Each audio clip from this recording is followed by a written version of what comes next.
Hey, what's up, you guys? Bloody Jacob here. Filming a little bit differently this time, using my phone.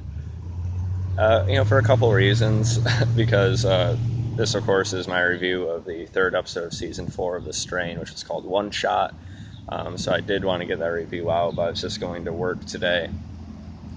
But I just wanted to get it recorded. I'm actually sitting outside my work right now, so it's a little bit awkward. But I also wanted to test it out because I'm going to be attending Flashback Horror Weekend in Chicago. Really, really cool and exciting horror convention I'm going to on Friday.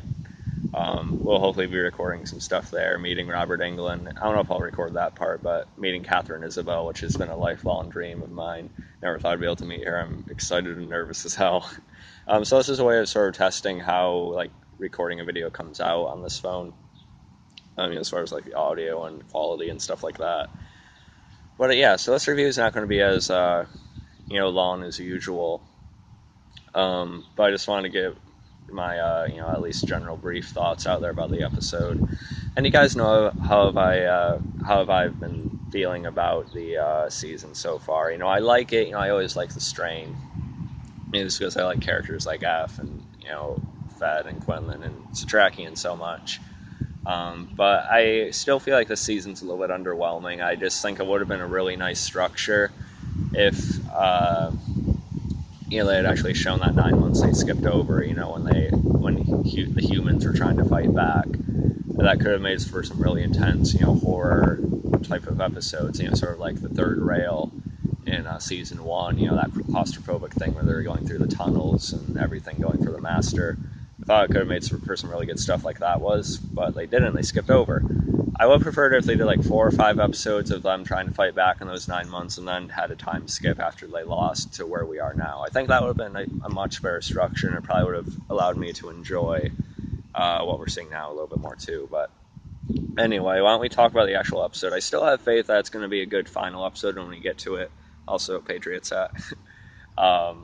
Don't thumb down my video just for wearing a Patriots hat, by the way. But anyway, this is a pretty Zach-centric episode. Still no Satrakian or anything like that. Although I think he's been showing up in some promos lately. He's being held somewhere. But we'll talk more about that, next time. Zach, he's still having a thing for this girl named Abby who's serving him where the master is keeping him at. And I'm kind of curious about that, I guess. It was nice to see him actually act like a kid, or at least act like a normal person again for a change. Just the little crush he has on her now. Still don't like Zach that much. So in a way, it is sort of a waste of time, I guess, because how can they redeem him from setting off a nuke and almost damning the whole human race? I'm not sure. Even F is struggling, from the interviews and articles I've read, to decide what he wants to do when he actually finds his son again. If he wants to try and reach out to him somehow through all this again, or just see if there's anything left to be reached and maybe punish him instead. It was nice. He took her to this museum, I guess, and that was okay. It's a little bit awkward. The actress who plays Abby's all right. And Zach's trying to give her food and everything like that, and the master appears to be manipulating the little interest he has in her as a way to motivate him to do other things for him. But I think when it really comes down to it, the master would probably just have her killed or something, because she is touching some kind of human or humanity reserved part of Zach that I don't think they want Zach to be stuck on forever. So she's probably going to end up dead one way or another. But that part was okay. He also had Quinlan and Fett looking for the nuke, the warhead. They end up finding it, but Quinlan ends up being shot, and he's pinned down by this sort of young sniper. He's just really paranoid and panicked and everything. And that was okay. It made for a fairly interesting situation, I guess. And Quinlan promised to kill him when he asked the guy to put down the gun, but he didn't. So Quinlan ends up shooting him in the head at the end of the episode, and Fett's trying to let him die easy.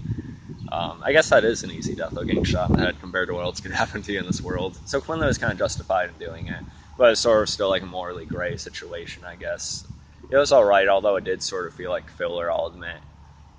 It feels like they're padding out the season a little bit too much. Like I said, I would prefer the structure I talked about at the beginning of the video, but it is what it is. I really like the F part in this episode. F's the part of the story that I've been still really into this season. F's my favorite character. I'm glad to see that they're still handling his character arc fairly well. Him with this group and everything I'm liking, and it appears that his idea to poison the blood supply is actually working. Like just like piles of dead Strigoi in that apartment building. I thought that was really cool.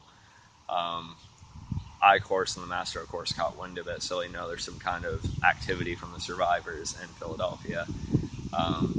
Apparently, I-Course doesn't know that Satrakian has been captured, though, which I'm kind of surprised by. I don't know how he wouldn't, if the Master can see everything. And maybe, wouldn't the Master tell him if the Jew is being held, I don't know. Um, but I guess that means the Satrakian's still probably okay for now, anyway. Um, but yeah, it could definitely be intense when I-Course gets to Philadelphia, though, and he finds F, and he'll probably try to wipe out the rebel group that F is with. I don't know how long they're going to make it. I mean, I kind of like F's dynamic with the main girl,